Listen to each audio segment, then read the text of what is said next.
पुष्टि टीवी के सभी श्रोता वर्ग को, दर्शकों को पुनः एक बार वैष्णव कर्तव्य विषय को लेकर सत्संग के लिए एकत्रित होने के लिए मैं अपनी प्रसन्नता व्यक्त कर रहा हूँ। इस सत्संग के माध्यम से आप और हम पुष्टि टीवी से जुड़े अनेक अलग अलग विषयों पर हमने सत्संग किया, लेकिन कई वैष्णवों के मन में ये प्रश्न थे कि हम सत्संग तो करते हैं, सेवा भी करते हैं, स्मरण भी करते हैं, लेकिन एक वैष्णव के रूप में हमें कर्तव्य बोध होता है, लेकिन कई प्रश्नों का समाधान प्राप्त नहीं होता है। बहुत कथा सुनते हैं, अलग अलग आचार्यों के प्रवचन सुनते हैं, अलग अलग वैष्णवों के भगवदियों के प्रवचन करते हैं, सत्संग करते हैं, सुनते हैं, विद्वान शास्त्रियों के द्वारा सुनते हैं, लेकिन हमें अपना कर्तव्य बोध हो तो वैष्णव कर्तव्य का विषय बनाते हुए, इसको केंद्र में रखते हुए, वैष्णव कर्तव्य विषय को केंद्र में रखते हुए आप अपना सत्संग कराएं। तो आज हम वैष्णव कर्तव्य विषय पर उसकी प्रारंभिक भूमिका बनाएंगे और सत्संग में प्रवेश करेंगे। तो जिस प्रकार से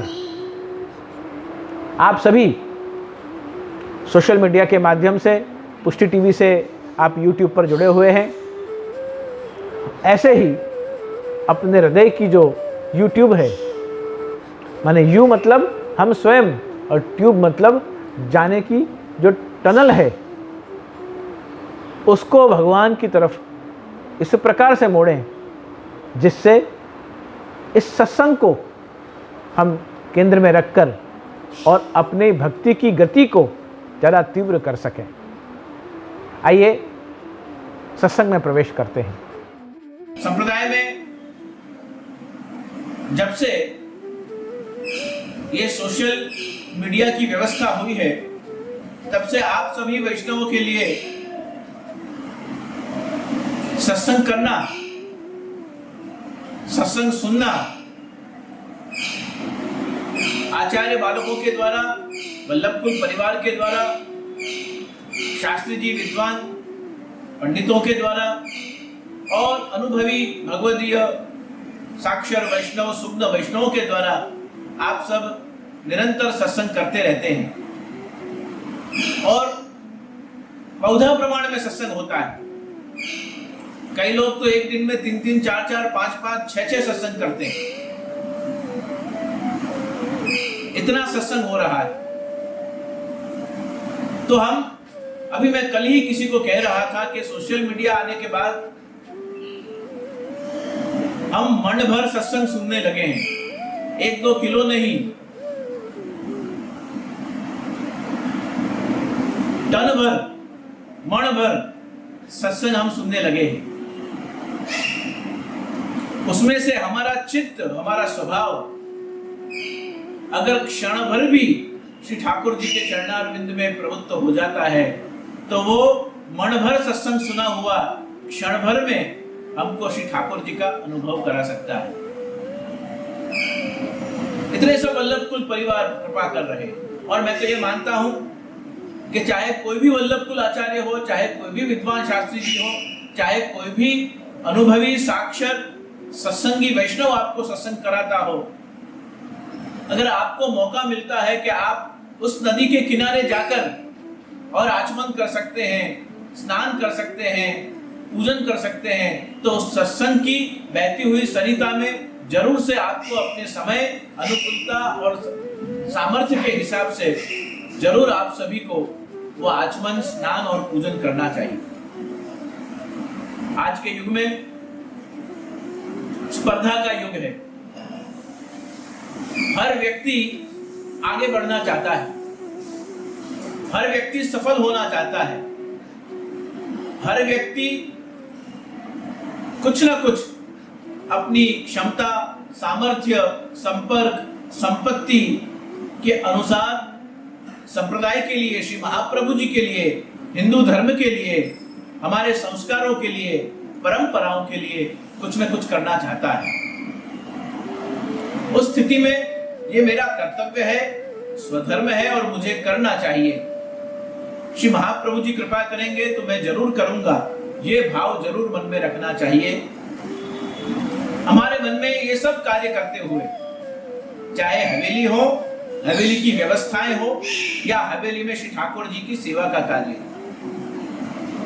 हवेली में हरि गुरु वैष्णव की सेवा का कार्य हो, या हवेलियों में फाइनेंशियल, एकेडमिकल, मैनेजमेंट का स्ट्रक्चर हो, सत्संग का कार्य हो, संस्था का कार्य हो, सज्जनों का कार्य हो, ये सब सत्कर्म जितने भी हों, एक बात हमको ध्यान में रखनी चाहिए कि हम सब वल्लभ कुल आचार्य परिवार और आप सभी वैष्णव परिवार, हम सभी श्री महाप्रभु जी की वंश सृष्टि है, अंश सृष्टि है, शिष्य सृष्टि है, सेवक सृष्टि है। हमारा जो भी एफर्ट्स है, हमारे जो भी प्रयास है, हमारा जो भी सेवा कार्य है, हमारे जो भी मन में मनोरथ है, हमको ठाकुर जी की सेवा करनी है, वल्लभ की सेवा करनी है, वैष्णव की सेवा करनी है, मार्ग की सेवा करनी है, मार्ग के माध्यम से और चैरिटी के कार्य करने हैं, ये जो भी हमारे मनोरथ हों, इन सभी मनोरथों में तीन बातों का ध्यान रखना चाहिए। श्री ठाकुर जी से विनती करनी चाहिए कि हे प्रभु, ये जो भी हम कार्य करें उसमें आप हमको ऐसी मति देना, हमको ऐसी प्रकृति, ऐसा स्वभाव देना और ऐसा संग हमको आप करवाना जिससे हमारे मन में कभी भी किसी पुष्टि मार्ग की या हिंदू धर्म की संस्था के प्रति, समाज या ज्ञाति के प्रति, व्यक्ति या उसके विचार के प्रति घृणा न हो, स्पर्धा का भाव हमारे मन में कभी पैदा न हो। हम सब अच्छा कार्य करने के लिए, श्री महाप्रभु जी का कार्य करने के लिए एकत्रित हुए हैं। कभी भी हमारे मन में स्पर्धा का भाव कि उसने किया उससे ज्यादा अच्छा करके बताऊं, ये अच्छी बात है, लेकिन उसने किया उसको नहीं करने देने के लिए मुझे अब करना है और मुझे ऐसे करना है कि उसका कार्य भी डिस्टर्ब हो और संप्रदाय का सेवा कार्य भी अवरुद्ध हो जाए। ऐसा प्रयास हमारा नहीं होना चाहिए। सब मिल आओ, गाओ, बजाओ, आज हमारे लालन जू की बरसगांठ। हम तो सभी मिल के आते हैं, गाते हैं, बजाते हैं, क्यों करते हैं? किसी ब्रजवासी को दूसरे ब्रजवासी के लिए, किसी गोपी को दूसरी गोपी के लिए, किसी ग्वाल को, किसी सखा को, किसी दूसरे सखा के लिए कभी भी मन में स्पर्धा का भाव या तुलना का भाव नहीं आना चाहिए। कंपैरेटिवली एनालिसिस करने के लिए दुनिया में और दूसरी बहुत जगह है। हम किसी वल्लभ कुल आचार्य को या वैष्णवों को या संस्थाओं को या ठाकुर जी की सेवा श्रृंगार को या ठाकुर संप्रदाय के कार्य का कंपैरेटिव एनालिसिस हम क्यों करते हैं? जिसको जैसे मति श्री महाप्रभु जी देते हैं, जिसका जैसा कार्य श्री महाप्रभु जी जिससे करवाना चाहते हैं, जिससे जो बुलवाना चाहते हैं, जिससे जो सेवा स्वीकारना चाहते हैं, श्री महाप्रभु जी स्वयं हृदय में विराज कर, श्री ठाकुर जी स्वयं हृदय में विराज कर आचार्य परिवार को और वैष्णव परिवार को मति प्रदान करते हैं। बुद्धि प्रेरक कृष्णस्य पाद पद्मं प्रसीदतु ध्याना समर्थ जीवानाम अस्माकं सर्वदा स्मतः। तो हमारी बुद्धि को प्रेरक बल भी श्री कृष्ण प्रदान करते हैं। इसलिए सबसे पहले ध्यान रहे, हमारे मन में कभी भी किसी भी कार्य के प्रति, व्यक्ति या संस्था के प्रति कोई स्पर्धा का भाव श्री ठाकुर जी और श्री महाप्रभु जी कभी भी प्रकट न होने दें। दूसरी बात है, हम कोई भी कार्य करें, उन सभी कार्यों में मेरे कारण ये हो रहा है, मैं हूं इसलिए ये हो रहा है, मैं नहीं होता तो ये कार्य कैसे होता, या अगर हूं आमाथी खसी जाऊं तो बधु आप बधु भांगी पड़वानुं छे, ऐसा मैं का भाव हम किसी को भी वंश सृष्टि और वैष्णव सृष्टि को कभी भी स्वयं को केंद्र में रख के ये नहीं सोचना चाहिए कि तो मैं हूं इसलिए हो रहा है, नहीं तो ये कौन करता। जरूर श्री महाप्रभु जी ने अगर आपको हमको निमित्त बनाया है तो श्री वल्लभ का कार्य करने के लिए हमने कमर कसी। और ये तो बहुत ही आवश्यक और तीव्र समय चल रहा है कि हम सभी को साथ में एक दूसरों से जुड़ते हुए अपने आज के विषय वैष्णव कर्तव्य को अगर केंद्र में रख के हम चलेंगे तो आज के समय में हमारे दो उत्तरदायित्व हैं। एक, हम अपने आप को संभालें और आने वाली पीढ़ी को भी संभालते हुए उसको भी हम जैसा नहीं बना सके तो कोई बात नहीं, लेकिन श्री महाप्रभु जी के विचारों से उनको अगर हम जोड़ सके, अगर उनको हम इस तरफ मोड़ सके, या हम इन संस्कारों से, विचारों से, महाप्रभु जी के दिव्य सिद्धांतों से अगर हम उनको इंस्पायर कर सके, प्रेरणा प्रदान कर सके, तो मुझे लगता है कि हमारा ये सब किया हुआ सत्संग, सेवा, सब कोई सेवा कार्य हमारे लिए बहुत बड़ा वरदान सिद्ध होगा। स्वयं को केंद्र में न रखें, अपन को निमित्त बनाया है, निमित्त मात्र हैं हम सभी। कदापि हमारे मन में हूं करूं एज अज्ञानता शकनो भार जय श्वानताने, वो वाली बात हमारे मन में, हम सब सत्संगी वैष्णव हैं, हम सब सेवा करने वाले वैष्णव हैं, तभी तो हम सत्संग के उत्साह से इस सत्संग में जुड़े हैं। नहीं तो अभी हमारे पास करने के लिए तो दूसरे 10 कार्य हैं, दूसरे 20 कार्य हैं, अनेकों कार्य हमारे पास हैं, लेकिन इस समय में, इस घड़ी में आप समय निकालकर प्रायोरिटी देते हुए उत्साह से, जिज्ञासा से आप इस सत्संग में जुड़े हैं। इसका मतलब यह है कि आपको श्री महाप्रभु जी ने इन विचारों से, श्री वल्लभ के सिद्धांतों से जुड़ने के लिए स्वयं आह्वान किया है। तो बोले स्वयं आह्वान कैसे किया है? तो ध्यान रहे, पुष्टि मार्ग को हम शरणागति का मार्ग भी कहते हैं। हम क्या कहते हैं कि आ मार्ग तो शरणागति नो मार्ग। श्री महाप्रभु जी ने जो शरणागत है भगवान का, जो भगवान का शरणागत है, वो शरणगति अगर भगवान की शरण में जाता है तो साधन हो गया, शरण में जाना साधन हो गया। लेकिन श्री महाप्रभु जी का ये मार्ग तो निस्साधन मार्ग है। यहां तो भगवत सेवा ही साधन है और भगवत सेवा ही परम फल है। तो भगवत सेवा ही साधन है और भगवत सेवा ही यहाँ परम फल है। तो शरण में जाना फिर एक और साधन हो गया, सेवा करना फिर दूसरा साधन हो गया, नाम स्मरण करना तीसरा साधन हो गया, सेवा का साहित्य एकत्रित करना, खंड पाठ, सिंहासन, वस्त्र, आभूषण, पात्र, इन सबको इकट्ठा करना, ये भी सब साधन हो गए। सत्संग करने आए तो ग्रंथ साधन हो गया, पेपर पेन लेके बैठे तो साधन हो गया, टेबल कुर्सी सोफा पर बैठकर कंफर्ट जोन में आए और फिर हमने कुछ लिखना शुरू किया तो ये सब साधन हो गया। महाप्रभु जी कहते हैं ये मार्ग तो निस्साधन जीवों के लिए है, कुछ हमको निस्साधन जीवों के लिए है।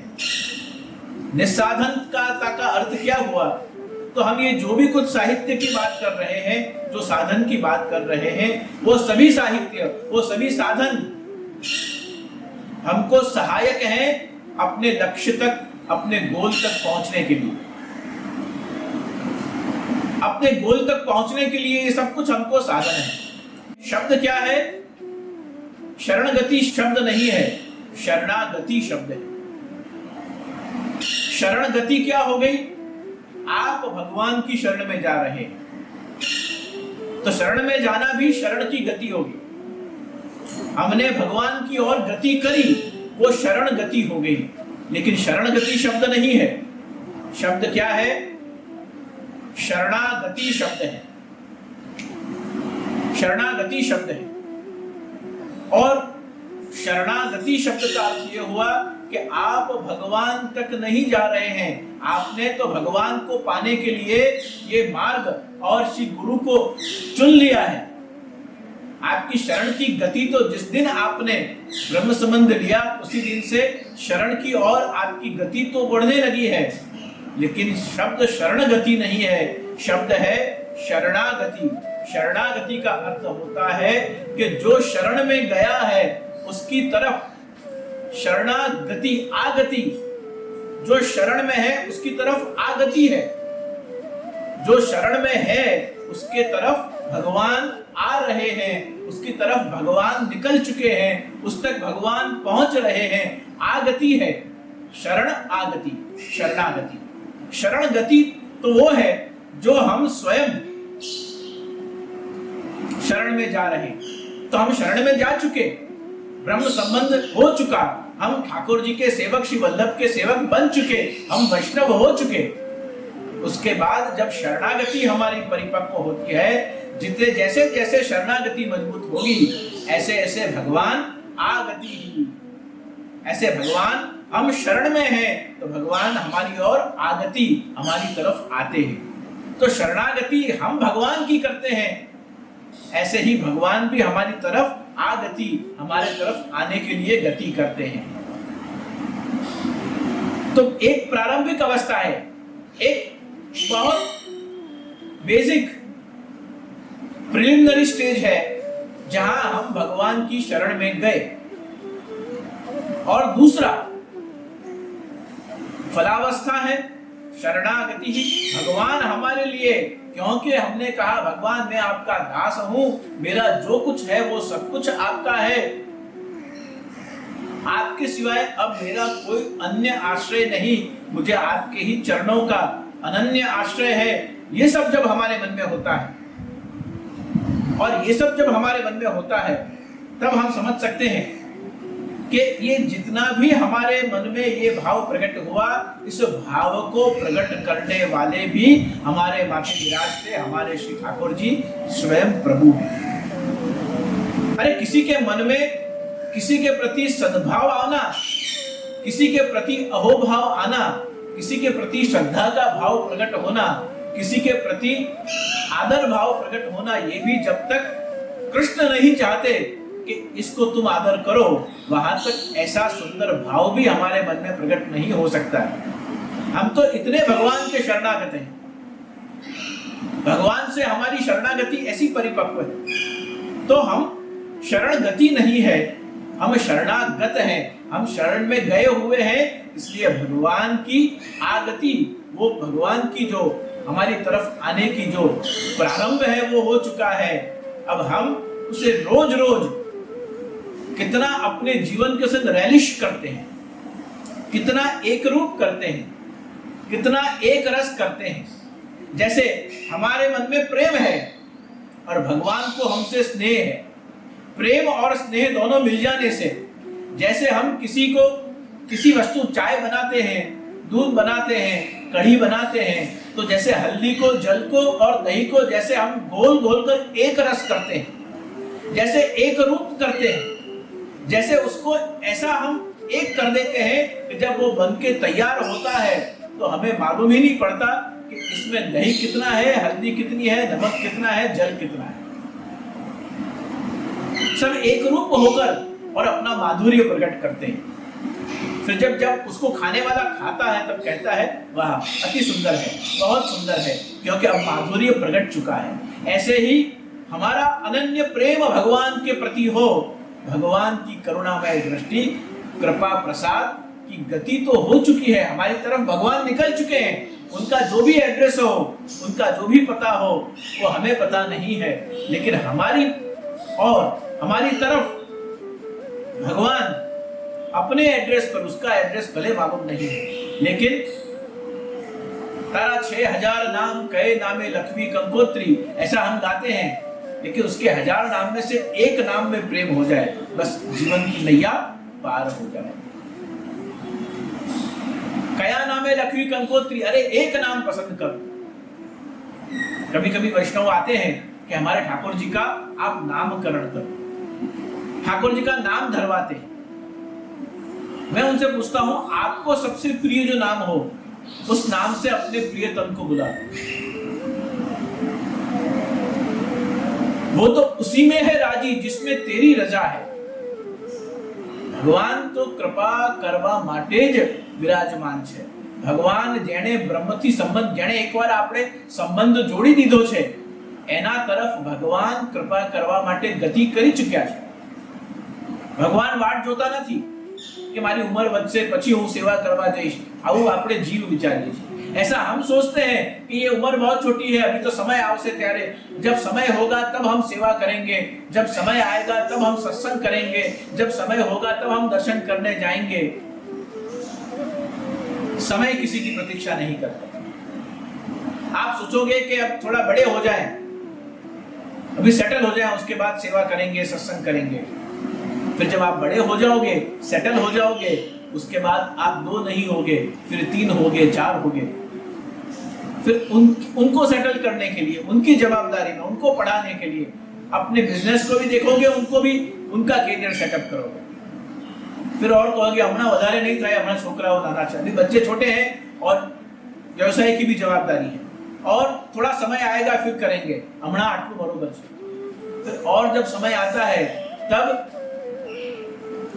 बच्चों की शादी होने लगती है और बच्चे भी अपने जीवन में सेट होने लगते हैं, तो हम बेबी सिटिंग में, अपने शरीर को संभालने में, रोगों की सब दवाओं लेने में और अपने आप को व्यस्त. फिर समय कहाँ बचा हमारे पास? समय आवश्यक त्यारे हमें करीशु, जब समय होगा, जब ठाकुर जी प्रेरणा करे तब उस तरफ निकल जाना चाहिए. जैसे जीव का स्वभाव होता है, जहाँ उसे लाभ मिलता है, जहाँ प्रतिष्ठा मिलती है, जहाँ उसे नामना मिलती है, जहाँ उसे संतोष होता है, जहाँ उसे कार्य की सिद्धि लगती है, उसे ये लगता है कि मैं यहाँ कुछ सफल हो जाऊंगा, कुछ मुझे यहाँ से लाभ होगा. ऐसा जब मनुष्य को लगने लगता है तो मनुष्य उसकी ओर गति करने लग जाता है, मनुष्य उसकी ओर बढ़ने लग जाता है. तो हमारा जो स्वभाव है वो प्रॉफिट ओरिएंटेड है. वो प्रकृति जो हमारी है वो लाभ को जंखती है. गुजराती में कहते हैं लाभ ने जंखी है.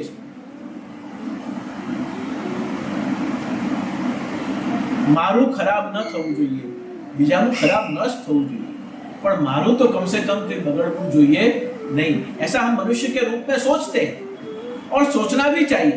हम बुद्धिजीवी हैं, हमें सोचना ही चाहिए. लेकिन जब हम भगवान और भक्त की बात करते हैं, क्योंकि वैष्णव कर्तव्य को समझना है, तो वैष्णव कर्तव्य को समझते पहले आज की परिस्थिति, हमारी मानसिकता और हमें क्या करना चाहिए, उस दिशा में पहला कदम तो रखना पड़ेगा. और पहला कदम कब रख सकते हैं? पहला कदम तभी रख सकते हैं जब किसी के घर कब पहुंच सकते हैं, जब हमारे पास एड्रेस होता है, जब हमारे पास व्हीकल होता है, और तीसरी बात जब हमें वहां जाने की स्वयं को इच्छा होगी. ये 3 बातें बहुत जरूरी हैं किसी के वहां तक पहुंचने के लिए. भगवान तक पहुंचने के लिए भी हमको 3 बातें जरूरी है. पहली बात, मैं उसका सेवक हूं और वो मेरा स्वामी है, ये समझना बहुत जरूरी है. दूसरा, कैसे पहुंचा जा सकता है? तो श्री महाप्रभु जी के मार्ग पर चल के पहुंचा जा सकता है. ये एड्रेस हो गया हमारा. पर ये दोनों चीज होने के लिए उस तक पहुंचना है, और ऐसे पहुंचना है, ये हमारी प्रबल इच्छा होना, हमारे मन में ये मनोरथ होना, हमारे मन में ये भाव होना हमारे लिए बहुत जरूरी है. ये 3 बातें होगी तभी तो हम उस तक पहुंच सकेंगे. और 3 बातों से जब हम उस तक पहुंच सके तो हमारे जीवन में धीमे धीमे अपने आप शरणागति, हम शरण में गए, ये तो हमारी प्रकृति है. ब्रह्म समझ लिया, हम शरण में गए, ये तो हमारा सौभाग्य है. शरणागति ही, भगवान हमारी तरफ गति कर चुके हैं. भगवान हमारी तरफ कई लोगों को सेवा में, सत्संग में अलग अलग प्रकार से भगवान अनुभूति कराते हैं, अपने स्वरूप का कृपा दान देते हैं. कई लोगों को स्वप्न के द्वारा, कई लोगों को सत्संग में. एक बात आपको समझ में आ गई, समझो ठाकुर जी की शरणागति आपके यहाँ स्पीड बढ़ी है. कई लोगों को कीर्तन करते करते ठाकुर जी की उस लीला, जिस लीला का आप कीर्तन कर रहे हैं, उस लीला का कीर्तन करते करते अगर आपके मन में हृदय भर जाए, आंखों में जल के डोरे आने लगे, पानी आने लगे, तो आप समझ जाओ कि भगवान की गति तीव्र हुई है.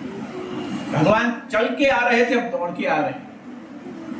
ठाकुर जी का जब आप महाप्रसाद लेने के लिए, भोग सरने के बाद, ठाकुर जी की सेवा होने के बाद जब महाप्रसाद लेने के लिए बैठो और ठाकुर जी को जो आपने आरोग आया है वो आपको स्वयं लेकर संतोष हो जाए, प्रसन्नता हो जाए, समझो कि आपकी सामग्री ठाकुर जी ने अंगीकार स्वीकार की है। ऐसे ही शरणागति जो है वो भगवान, आगति भगवान अपनी ओर आ रहे हैं, ये दूसरी बात का हमें ख्याल रखना है। और सत्संग, सेवा, स्मरण, वहीवट करते करते, व्यवस्थाएं करते करते, सत्संग को ऑर्गेनाइज करना, सत्संग में जुड़ना, सेवा को ऑर्गेनाइज करना, सेवा में जोड़ना, सेवा के लिए साहित्य इकट्ठा करना, सेवा में मनोरथ की सजावट के लिए हवेलियों में जाना, कीर्तन करने के लिए जाना, अन्य सेवाओं के लिए जाना, ये सभी बातें हमारे लिए बहुत जरूरी हैं। तो पहली बात, कभी भी स्पर्धा का भाव हमारे मन में प्रकट न हो। दूसरी बात, कभी भी अहंकार का भाव, ये मेरे कारण से हो रहा है, नहीं तो कौन करेगा। सही बात है, अपन नहीं करेंगे तो कौन करेगा, ये कर्तव्य बोध होना ही चाहिए। लेकिन मैं नहीं करूंगा तो अब देखते हैं कैसे करते हैं। मैं नहीं करूंगा तो इनसे कुछ होने वाला नहीं। मैं नहीं करूंगा, मैं नहीं होना चाहिए। दूसरी बात का, अपने कर्तव्यों को जानने से पहले स्वयं इस बात का ध्यान रखें। इसी प्रकार से हमारे पूरे जीवन की जो गति है, तीसरी बात जो मैं कहने जा रहा हूं वो हमारे कर्तव्य के रूप में तीसरी और बहुत प्रमुख बात वो है कि आप सेवा में, सत्संग में और भगवत कार्य में, संस्था में, व्रत उपवास में, दान डोनेशन करने में और ये सब जितनी भी बातें हैं, इन सब में अच्छी बात का अनुकरण करें, लेकिन अपनी क्षमता का ख्याल रखते हुए, ध्यान रखते हुए, मन विचलित न हो, ऐसा समझकर, समझते हुए बहुत जागृत अवस्था से आप ये भगवत कार्य करने के लिए संकल्पित हों। उदाहरण के लिए मैं आपसे कहता हूं, कई जगह आपने डोनेशन किया और वहां बरोबर अगर सेवा नहीं हो रही है तो आपके मन में दो बातों का दुख होता है। एक तो प्रभु की सेवा बरोबर नहीं हो रही है, इसलिए भी मन में दुख होता है, और दूसरा, देखो हमने इतना सब दान दिया तो भी यहाँ सेवा नहीं। दो बातें। तो पहली बात तो बरोबर है कि देखो प्रभु की सेवा नहीं हो रही है, इस बात का मन में कष्ट है। लेकिन दूसरी बात हमारे प्रकृति स्वभाव के कारण से आती है कि देखो हमने इतना डोनेशन दान किया फिर भी कहाँ गया मालूम नहीं, अब तो ठाकुर जी की यहाँ सेवा मिले। तो जो दान देने का जो पुण्य आपको प्राप्त हुआ था वो भी लोप हो जाता। एक बार दिया सो दिया, गतम न शोचनीय। जो दिया उसके बारे में फिर ज्यादा सोचना नहीं है। मैनेजमेंट से आप बात करके उसकी इच्छा कर सकते हैं, लेकिन ठाकुर जी ने ऐसा गलत डिसीजन आपसे क्यों लिवाया, ऐसी बुद्धि घणी बार कही का આ વિચાર મેં આવ્યો ને અહીંયા મેં આટલા રૂપિયા આપી દીધા, આટલા ડોલર આપી દીધા, આવી બુદ્ધિ ક્યાંથી મારામાં આવી। ऐसा कभी भी मन में, जो भगवत कार्य आपने किया है, जो भगवत नाम लिया, दर्शन किया, सेवा की, दान किया, जप किया, हवन किया, यज्ञ किया, यात्रा करी, ये जो भी भगवत कार्य आपने किया है वो करने के बाद किसी लौकिक विषय को लेकर आपके मन में कभी भी पछतावा नहीं होना चाहिए। जो भी भगवत कार्य आपने किया है उसके लिए आपको अपना सौभाग्य मनाना चाहिए कि मेरे कितने भाग्य हैं कि मैं ये यात्रा कर सका, मेरे कितने भाग्य हैं कि मैं सत्संग कर सका, मेरे कितने भाग्य हैं कि मैं ठाकुर जी की सेवा में कुछ अर्पण कर सका, कुछ मुझे प्रभु ने निमित्त बनाया, जो प्रभु ने मुझे दिया था उसमें से थोड़ा सा मैं प्रभु को भी निवेदन कर सका।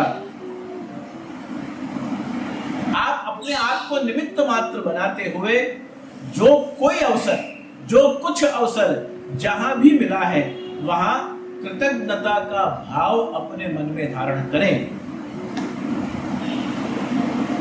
द सेंस ऑफ थैंकफुलनेस, कृतज्ञता का भाव। हम ऋणी हैं उस भगवान, हम ऋणी हैं अपने प्रभु के, हम ऋणी हैं अपने ठाकुर के, कि प्रभु आपने हमको मनुष्य जन्म दिया, बड़े भाग मानुष तन पावा, साधन धाम मोक्ष कर द्वारा, पाही न जेहि परलोक सवारा। तो बड़े भाग मानुष तन, सबसे पहली तो भगवान आपकी कृपा यह है हम पर कि आपने हमको मनुष्य देह दिया है।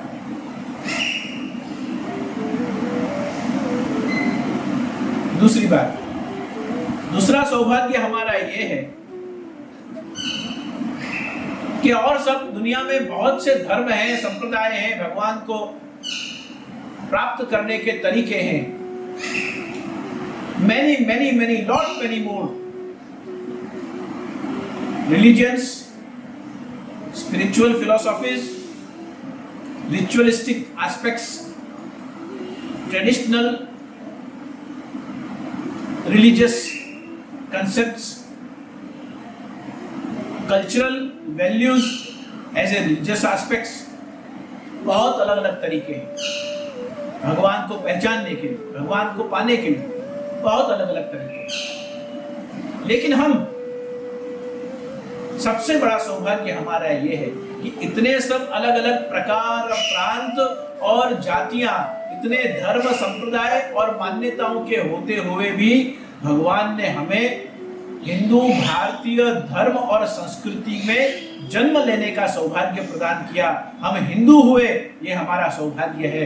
हम भारतीय हुए, ये हमारा सौभाग्य है। हम भारतीय संस्कृति में श्रद्धा विश्वास रखने वाले हुए, ये हमारा सौभाग्य। मनुष्य हुए, भारतीय हुए, ये हमारा सौभाग्य है। इस संस्कृति से, धर्म से जुड़े, ये हमारा सौभाग्य है। और आगे बढ़े तो श्री महाप्रभु जी के सेवक हुए, श्रीनाथ जी के चरणों में तुलसी अर्पण करके हमने ब्रह्म संबंध करके, और हमारे नाथ ऐसे श्री श्रीनाथ से हमने अपने आप को जोड़ा, उसके साथ हमने अपना संबंध स्थापित किया। कितना सुंदर शब्द महाप्रभु जी ने दिया, ब्रह्म से संबंध करो। क्योंकि संबंध को जोड़ना ही तो मनुष्य का स्वभाव है। कितने हमारे बचपन के मित्र हैं, उनसे आज भी हमारा संबंध है। कितने हमारे कॉलेज के कॉलीग्स हैं जिनके संग हमारा संबंध है। जितने हमारे बिजनेस पार्टनर्स हैं उनसे भी हमारा संबंध है। जो हमारे रिश्तेदार हैं उनसे भी हमारा संबंध है। ये जितने भी संबंध हैं, इन सभी संबंध को निभाना हमें आता है, और हम उनके सभी प्रसंगों में जाते हैं, वो हमारे प्रसंगों में आते हैं। हमको एक कैसे बॉन्डिंग रखनी चाहिए, कैसे रिश्ता निभाना चाहिए, संबंध कैसे निभाया जाता है, कैसे हमको शुभ अशुभ में जुड़ते हुए एक दूसरे के संग वो बॉन्डिंग को कैसे स्ट्रेंथन करना चाहिए, स्ट्रॉन्ग करना चाहिए, ये हमको बहुत अच्छी तरीके से आता है। महाप्रभु जी ने कहा कि मनुष्य संबंध को निभाना जानता है, तो जो इतने लौकिक और सांसारिक संबंधों को बांधकर और अपने गृहस्थ जीवन में वो व्यक्ति जीता है, तो क्यों ना इसका संबंध इन सभी संबंधों को जो बनाने वाला है उसके संग जोड़ दिया जाए। इसलिए श्री महाप्रभु जी ने ब्रह्म के साथ ही भगवान के और जितने भी संबंध हैं, अगर दो पति पत्नी रह रहे हैं, दोनों साथ में नहीं जाने वाले, कोई न कोई पहले जाएगा, कोई एक पीछे जाएगा। कितना भी आपका लौकिक संबंध आपके जितने भी हैं, वो जितने भी संबंध हैं, वो सभी संबंध शाश्वत नहीं है, नाशवंत है। आप 16-18 वर्ष में जैसे थे ऐसे 25 वर्ष में नहीं थे। आप जैसे 25 में थे ऐसे 45-50 में नहीं थे। आप 45-50 में थे ऐसे आप 60-70 में नहीं हैं। 60-70 में जैसे हैं ऐसे आप 80-90-100 में नहीं होंगे भी कि नहीं। हम न जाने किस गली में जिंदगी की शाम हो जाए, हमें क्या पता कौन सा मुकाम अंतिम है। इसलिए भारतीय हिंदू धर्म में एक बहुत सुंदर परंपरा है। जब हम सवेरे उठते हैं, जागते हैं, तब सबसे पहले भगवान को कृतज्ञता व्यक्त करते हैं कि ओहो, वापस मैं इस संसार में, इस जीवन में, इस देह से जग गया हूं। हे प्रभु, एक और दिन मेरे जीवन में ऐड करने के लिए, नया दिन प्रारंभ करने के लिए, इस शरीर को स्वस्थ रखने के लिए, इस शरीर को जगाने के लिए मैं आपका ऋणी हूं, मैं आपका कृतज्ञ हूं। तो इस प्रकार से जितने भी संबंध हमारे पास हैं वो सभी संबंध नाशवंत हैं, शाश्वत नहीं है। केवल एक ही संबंध शाश्वत है, जो हम हैं तो भी हम उसको जी सकते हैं, उस संबंध का आनंद ले सकते हैं। कल उठकर अगर हमारा शरीर नहीं है तो भी जिससे हमने संबंध स्थापित किया है, ब्रह्म संबंध करणात् सर्वेषां देह जीवयोः सर्वदोष निवृत्ति रही। हमारे दोषों को, हमारे गुनाहों को, हमारे पाप को, हमारे अनेक अलग प्रकार के जितने भी हमारे अपकृत्य हैं, उन सभी को भूलकर, छोड़कर, ध्यान न देते हुए भगवान केवल अपनी शरणागति का संबंध याद रखते हैं। और हम जैसे भी हैं, भले बुरे सो ही तिहारे, हम कहते हैं पुष्टि मार्ग में, तो हम जैसे भी हैं, अगर उससे संबंध जो स्थापित किया है वो जीवन भर और जीवन के हर पल क्षण में अगर वो संबंध की स्मृति हमारे दिमाग में रहती है, तो भगवान कभी भी उस जीव को, उस भगवदियों को अपने से अलग नहीं कर सकते हैं। भगवान रोज एक दो कदम चलते हुए अपनी गति उस जीव की ओर बढ़ा देते हैं। और every individual is unique and special and very much uncomparable with each other. Everyone is unique. जिसने भी ब्रह्म संबंध लिया है, जो भी भगवान से अपना संबंध स्थापित करके, किसी के कहने से कोई ने ब्रह्म संबंध लिया, किसी के सासू ने कहा तो ब्रह्म संबंध लिया, किसी को किसी वैष्णव ने, किसी फ्रेंड ने, किसी भगवदीय ने कहा तो ब्रह्म संबंध लिया, किसी के माँ बाप वैष्णव थे इसलिए हमने ब्रह्म संबंध ले लिया। जो भी कुछ संयोग आपको ब्रह्म संबंध लेने के लिए बना हो, वो फॉर्चुनेट मोमेंट थी जब आपको ब्रह्म संबंध मिला। निमित्त चाहे कोई भी बना, आपके माता पिता बने, फ्रेंड्स बने, सासू ससुरा बने, जो भी हमसे निमित्त बने हैं वो सभी सौभाग्यवंत हैं, वो क्षण ही बहुत मधुर है। तो 3 बातें हमको आज क्या याद रखनी है अपने वैष्णव कर्तव्य के लिए। पहली बात, जब कोई भगवत कार्य करते हैं, हमको, आपको, हमको सभी को किसी भी प्रकार का स्पर्धा का भाव मन में कदापि नहीं लाना है। दूसरी बात, मैं नहीं था तो भी ये सब चल रहा था, मैं हूं तो मुझे करने का सौभाग्य प्रभु ने दिया, और मैं नहीं होऊंगा तो भी ये भगवत कार्य तो चलने ही वाला है। उसमें स्वयं को इंपोर्टेंस, महत्व देते हुए, अपना आई कैपिटल न करते हुए अपने अहंकार की निवृत्ति करें, और वो केवल प्रभु के नाम स्मरण से ही हो सकती है। रोज रोज याद करें, मैं अमेरिका आया, मैं लंदन आया, मैं जर्मनी गया, मैं न्यूजीलैंड गया, मैं ऑस्ट्रेलिया गया, मैं कनाडा रहा, मैं जहां भी आया हूं, यहां से पहले मैं कहां था? तो भारत में था, अफ्रीका में था, और कई देशों में था। अगर मेरा प्रारब्ध मुझे इस देश में लेकर आया है, अगर मेरा भाग्य मुझे इस देश में लेकर आया है, तो भी इसमें कहीं न कहीं मेरे प्रभु की इच्छा और मेरे प्रभु की कृपा कहीं न कहीं तो कारण है ही, नहीं तो भगवान हमको ये नहीं होने देते। जो भारत में है उनको भारत में रखते हुए, वो भारत के लिए ही बने हैं, इसलिए उनको भारत में रखें।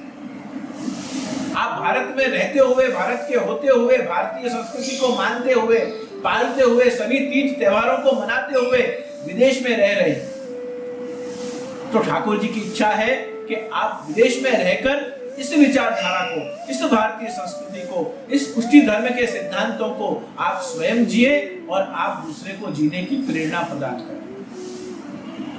तो भगवान निमित्त बनाते हैं। तो आपको भगवान ने चुना, आप पाओ और आप लुटाओ। जो सत्संग में आपने अमृत तत्वों को पाया है, वो दूसरे को पिवाओ, पिबत राम रस लगी खुमारी। राम रस है ये सत्संग जो है, वो कृष्ण रस, राम रस, ईश्वर रस है, ये भगवान का अमृत है, जो किसी व्यक्ति को, किसी आचार्य को, किसी गुरु को निमित्त बनाकर उसके मुख से निकलता है और आप उसे कान से पीते हो। करिए श्री सर्वोत्तम रसपान। कहां से करना है सर्वोत्तम रसपान? अपने कान से करना है। अमृत कहते हैं ना, वचनामृत की परंपरा है अपने यहाँ।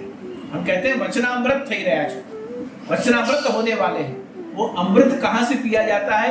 मुख से नहीं, ये अमृत कान से पिया जाता है। तो स्पर्धा का भाव मन में ना आए।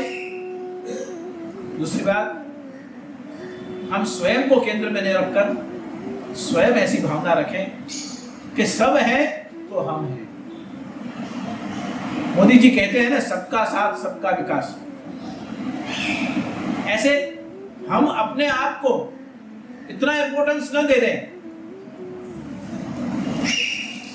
कृष्णदास अधिकारी से सीखें।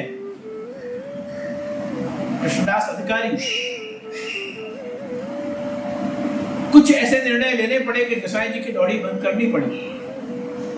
पर श्री गोसाई जी की डोरी बंद करने के बाद जब श्री गोसाई जी के मन में कृष्णदास के प्रति जो भाव प्रकट हुआ, 3 कारण से गोसाई जी ने श्री कृष्णदास जी का ऋण स्वीकार किया। हे कृष्णदास, मेरे मन में जो विप्रयोग की भावना आती, विप्रयोग रस कैसो हो जो अनुभव करनो हतो, तो श्री प्रभु ने तुमको निमित्त बनाए, मेरी डोरी बंद करी। ये गोसाई जी की पॉजिटिवनेस है। और कृष्णदास जी को बोध देने के लिए कि जब व्यक्ति पद पे आता है तो उसे कैसा मद होता है। पद और मद ये दोनों जुड़वा भाई हैं, दोनों साथ में रहते हैं, पद भी और मद भी। जिसको पद प्राप्त हुआ है उसको मद ना आए, इसलिए प्रभु का नाम स्मरण करना है। श्री कृष्ण शरणम मम, प्रभु मैं ये पद पे हूं तो भी आपका तो शरणागत ही हूं। प्रभु आज मैं बहुत संपन्न हूं, मैं बहुत फ्लरिशिंग रूप से जी रहा हूं, तो प्रभु आप तो लक्ष्मीपति हो, आपके पास जो है उसका एक छोटा सा एक बूंद आपने मुझे ज्यादा दे दी है, बस निमित्त तो आप ही हो। आपने मुझे उस पद के लिए, उस धन के लिए, उस स्थान के लिए, उस रूप के लिए, उस सत्ता के लिए, उस ज्ञान के लिए, उस अवसर के लिए प्रभु आपने मेरे कोई पूर्व जन्म के ऐसे मेरे कर्म आपको पसंद आए होंगे तो आपने इस जन्म में मुझे उसके लिए निमित्त बना दिया। लेकिन प्रभु मैं जैसा हूं, जहां हूं और केवल आपके चरणों का ही दास हूं। इस भाव से अगर आप जिएंगे तो कभी भी मन में अहंकार प्रकट नहीं। तीसरी और अंतिम बात कि हमारे मन में दृढ़ भाव से ये भाव जम जाए कि प्रभु आपने अगर मेरा संबंध आपसे करवाया है तो आप तो शरणागति, आप तो हमारी तरफ गति कर चुके, पर हमारी गति आपकी ओर ज्यादा से ज्यादा बढ़े, इसके लिए आप हमको सत्संग में, सेवा में, स्मरण में ज्यादा से ज्यादा निमित्त बनाओ, अवसर प्रदान करो, जिसके माध्यम से हम आपकी प्रसन्नता का कारण। आप तो गति कर ही रहे हो, लेकिन हमारी गति आपकी तरफ। इस भाव को जिए कि कियो गोपाल को सब होए, जो गोपाल करेंगे सो होगा, यह मति। प्रभुवर करवी हमारे अर्जी, हे प्रभुवर करवी हमारे अर्जी, तने सौ सौनो माप लेता आवड़े।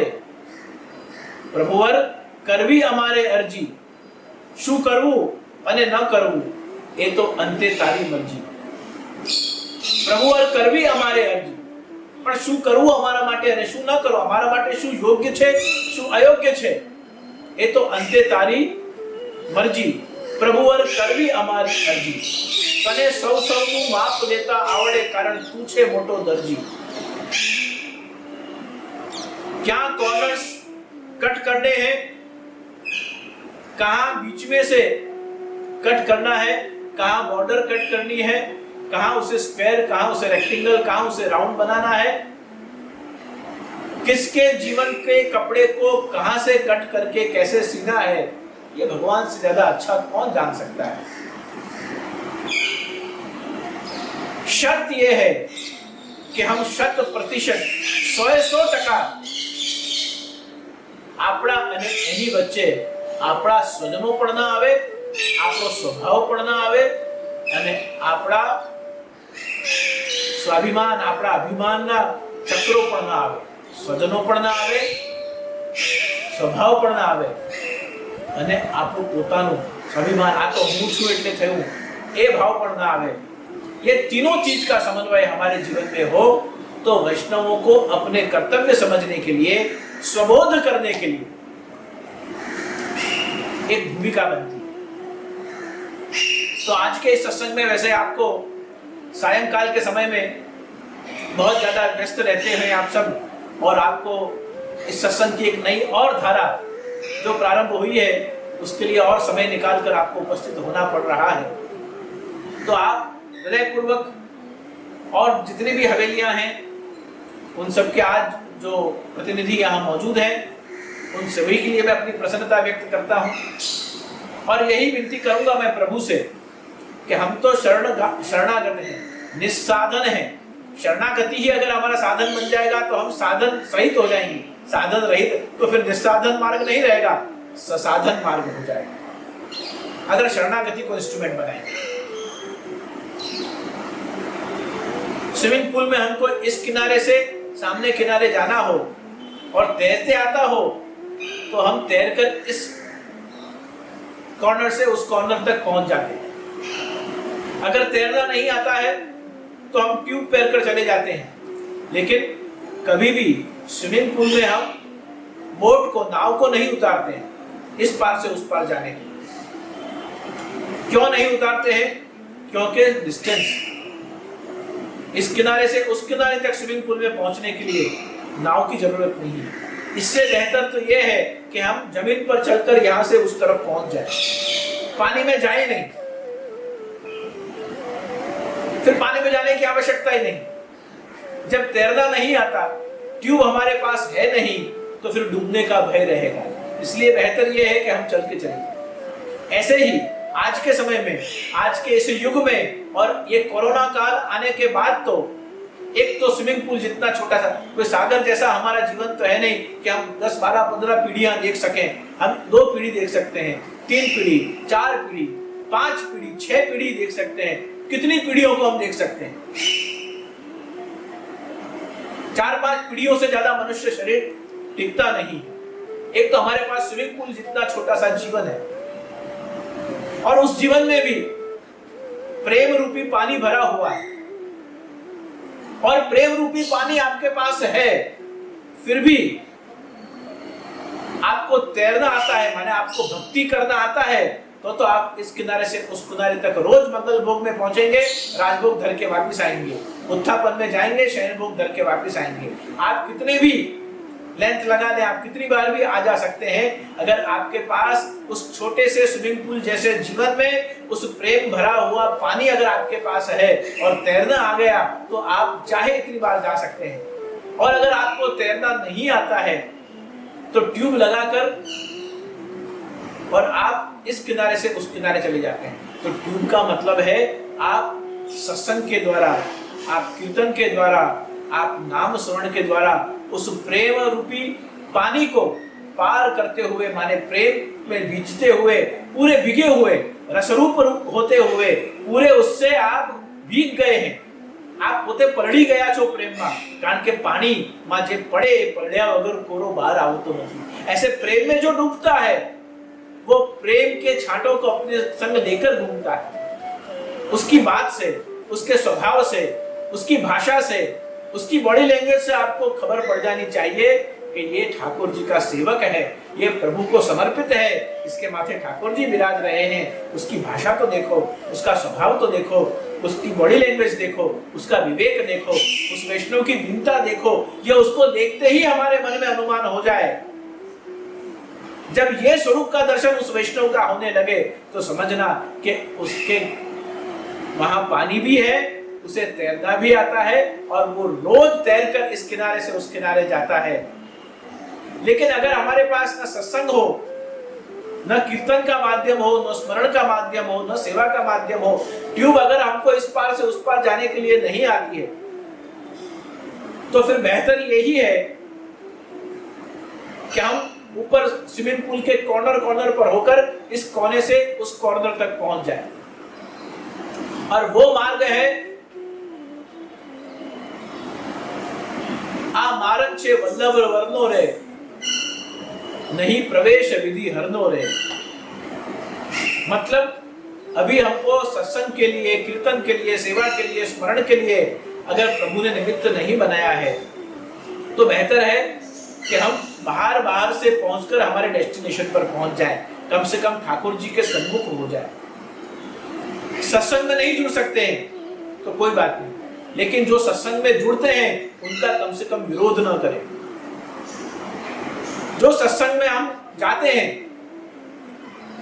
और कई लोग, जैसे कई सत्संग हॉल में सत्संग हो रहा है, जो जिज्ञासु हैं, जो आर्त हैं, जो प्रेम से भरे हुए हैं, जो पानी से भीगे हुए हैं, वो सत्संग में जाके बैठते हैं। कई लोग सत्संग में जाकर भी बाहर हॉल के बैठे रहेंगे, वहां गांव भर की दूसरी चर्चा करेंगे, अफगानिस्तान में ये हो गया, अमेरिकन आर्मी पाछी आ गई, इतने सैनिक मर गए, वहां ये बॉम्ब ब्लास्ट हुआ, ये सब बात करते रहेंगे। लेकिन वहां तक पहुंचने के बाद भी उनको उनका स्वभाव, उनको उनका संग और उनको उनकी विचारधारा सत्संग में अंदर जाकर बैठने नहीं देती है। तो ऐसे जो व्यक्ति हैं, कई लोग मंदिर में आते हैं, पति पत्नी दोनों मंदिर में दर्शन के लिए आते हैं, और पत्नी को भेज देते, तू दर्शन करिया, હું અહીંયા બરોબર છું, મને આ બધામાં પડવું નથી। तो ऐसे जो हैं वो चलकर, चलो खुद को नहीं है श्रद्धा, कोई बात नहीं, खुद के मन में ये भाव नहीं है, कोई बुरी बात नहीं, आपको अपना स्वभाव, अपना निर्णय है, आपकी अपनी बुद्धि है। लेकिन जो करता है, जो करना चाहता है, जो कर सकता है, उसको नहीं रोकना, ये भी बहुत बड़ी सेवा है। કોઈને મદદરૂપ ન થવું એ સારી વાત નથી, પણ જે કરતું હોય એને ન નડવું એ પણ બહુ મોટું વરદાન છે।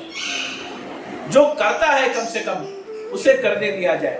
तो इस प्रकार से जो हमारे मन में कर्तव्य बोध की भूमिका का प्रारंभ होगा, तो मुझे लगता है कि हम धीमे धीमे, जैसे इस सत्संग में आप और हम साक्षात्कार करते हुए सत्संग कर रहे हैं, उसी प्रकार से अगले सत्संग में चिरंजीवी गोस्वामी श्री आश्रय कुमार जी वैष्णव कर्तव्य के ऊपर ही अपने विचारों को प्रस्तुत करेंगे। उसके बाद के सत्संग में चिरंजीवी गोस्वामी श्री शरणम कुमार जी वैष्णव कर्तव्य के ऊपर ही आपको सत्संग कराएंगे। फिर चौथे सत्संग में वापस मैं आऊंगा, और अभी कम से कम 4 सत्संग तक हम वैष्णव कर्तव्य के ऊपर ही 4 बार हम बोलेंगे, 4 बार आश्रय कुमार जी बोलेंगे और 4 बार शरणम कुमार जी बोलेंगे। ऐसे 12 सत्संग हमारे अभी केवल वैष्णव कर्तव्य के ऊपर ही होंगे।